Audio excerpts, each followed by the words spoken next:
We find ourselves in modern society facing a lot of unintended consequences and things that are done on our behalf to enable our lifestyle that have real ethical problems.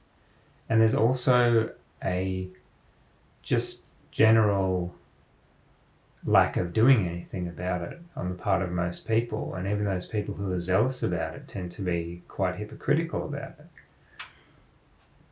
And rather than just hand waving it away or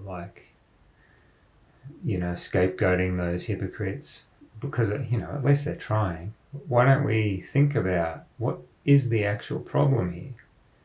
And I was thinking of this old poem. I don't know who it's by and I can't remember all the words of it, but there's this one line: our reach should exceed our grasp, or else what is heaven for, or something like that. And that bit, our reach should exceed our grasp, it's talking about striving to be better even than we're capable of being.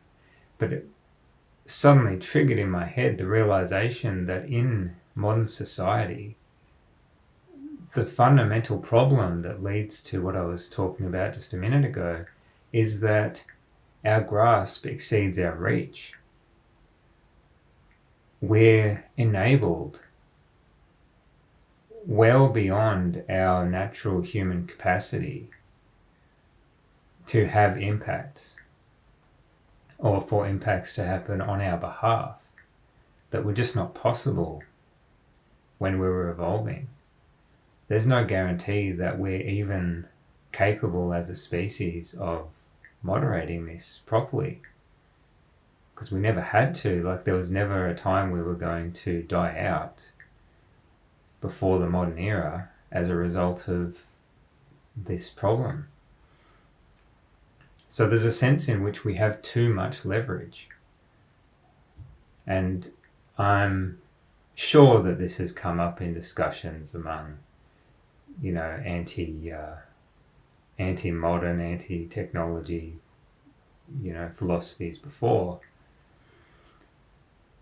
But it's fascinating to me to think that if we were in a context where we were less powerful, had less leverage, had less ability, had fewer people doing things on our behalf to make us more comfortable or supply us with resources,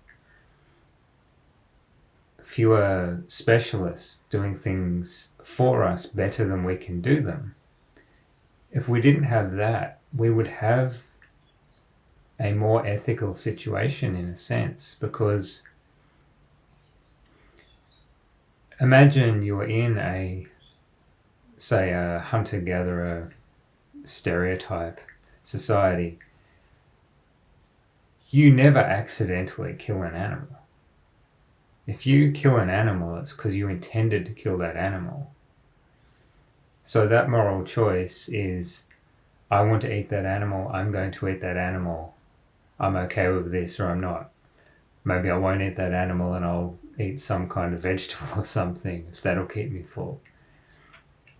It's a pretty direct choice. But it doesn't really matter which of these fad ideologies you take on these days. Animals are going to die for you to eat. Lots of them. And you've sort of got to carve out an idealistic version of what the food chain would look like, what the supply chain would look like, in order to justify any of the ideologies on that topic. And that just might not be realistic. We might be in a fundamental problem of being too powerful, or having powerful people act on our behalf too much. And it may not be something that we can avoid.